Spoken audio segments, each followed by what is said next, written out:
Hello, this is Thomas Hirst reporting for KLTV. Here this week to speak to Simon Grayson, head of this weekend's big Yorkshire-Lancashire derby against Bolton Wanderers at the John Smith Stadium. Well, Simon, the reaction to last Saturday's game appeared to be that we simply got beaten by a better team on the day. How do you feel about that summary?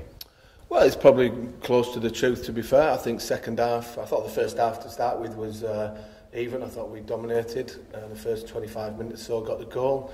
Obviously, I think the goal rocked us a little bit through Alex's mistake, but these mistakes happen.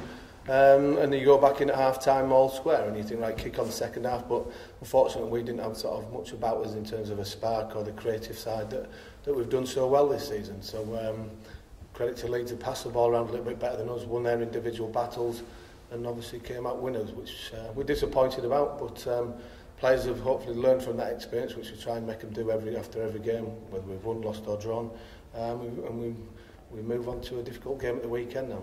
Well, the Leeds game marked 2 defeats on the trot for you.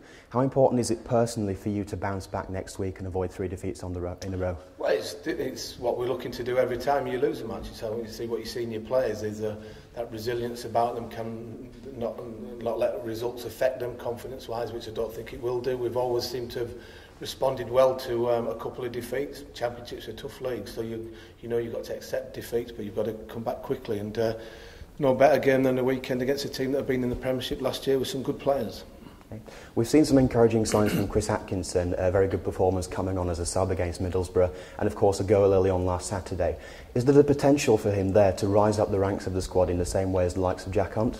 Yeah, well, we've always given the younger players the opportunity to come into the first team if they're good enough, and he had a loan spell at Chesterfield where he did well, got a few goals and got some regular football, learnt probably a lot in that period of time, but we had no hesitation to bring him back when we needed to put him into the team, because I like him as a player.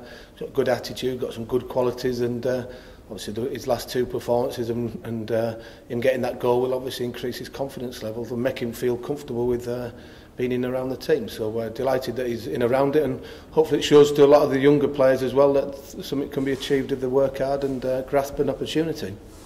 As you've already said, you've got Bolton at home on Saturday, and they of course have the luxury of players with top flight experience. But will that factor be out of the window with the idea of everyone beating everyone this season? Well, I think so. I think we had the same problem when Wolves came to us a few months ago. So we give them a real good game, and I thought first half was an excellent performance, and hopefully we can do exactly the same thing. Yeah, they've got some good players, all played at a very good level, international players within the ranks, but hopefully that's a motivation to the players to try and be better than the individuals that they're playing against and try and get back on winning ways again. Okay. Kevin Davies, still at the ripe old footballing age of 35, provides a good aerial and physical threat up front for Bolton, and they do of course have some pacey players in the form of Chris Eagles and David Ngog. Will this be a typical game of football by them, with a target man up top and runners picking up the pieces? Well, I think the way that Dougie plays, he likes his team to get the ball down and moving it around, and likes to counter-attack quickly.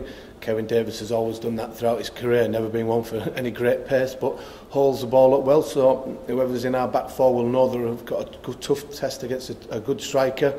And there's threats throughout the course over the rest of the pitch, to be fair, as you mentioned. So we've got to win them individual battles, stay with runners, pass the ball better, but try and think of what we need to do as well to try and win the game. Because sometimes you can think about the opposition, what they're going to do, and you're respectful of that, obviously. But we've got to make sure that we do things a little bit better than we've not done in the last couple of games. Some would argue that when you've got your full squad available, particularly both attacking options in the form of James Vaughan and Jermaine Beckford, Town play like a different team and they play at a different level. How is the absence of both of these players at different intervals affecting your season so far? Well, I think when you look at both of them, they're excellent players, and when they've both been in the team, we've got some real positive results. It's not the only reason why we've lost over the last couple of weeks, because we could have had both players available last weekend and against Middlesbrough, and we could have still lost the game. But they certainly are an influence on the team. Vaughan's had a taste of it a bit last week after coming back from injury and had a good week's training. Jermaine's making progress. So yeah, you like to have as many players available for selection, because it gives you that opportunity. I think the likes of Lee Novak, Simon Church are all contributing, Alan Lee, Sean Scannell. So it's all about the squad game, but if you can have as many of your better players available, then that will help. Okay. We're only a few weeks off the transfer window now. Can you identify any areas in your squad that you'll be looking to improve on? I mean, for example, many fans will inevitably be asking the question, are we going to get a striker on a permanent deal? Well, we're obviously analysing the situation all the time. We know what we might need to strengthen in the January window.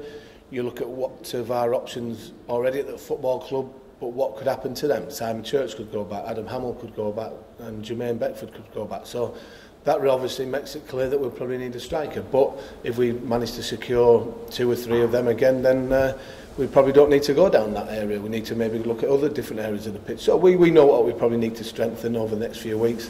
But we'll obviously cross that bridge when we decide to decide what we want and what players are available, because there might not be the players available that you like to go and get. Simon, thank you very much Cheers, for your time. Mate. No problem. Thank you. Having spoken to Simon Grayson, he assures us of his intent to get back to winning ways this weekend, to bounce back and to avoid 3 defeats on the trot. He also assures us of the extra strength and depth in his squad available for this weekend's game. This is Thomas Hirst reporting for Kirklees Local TV.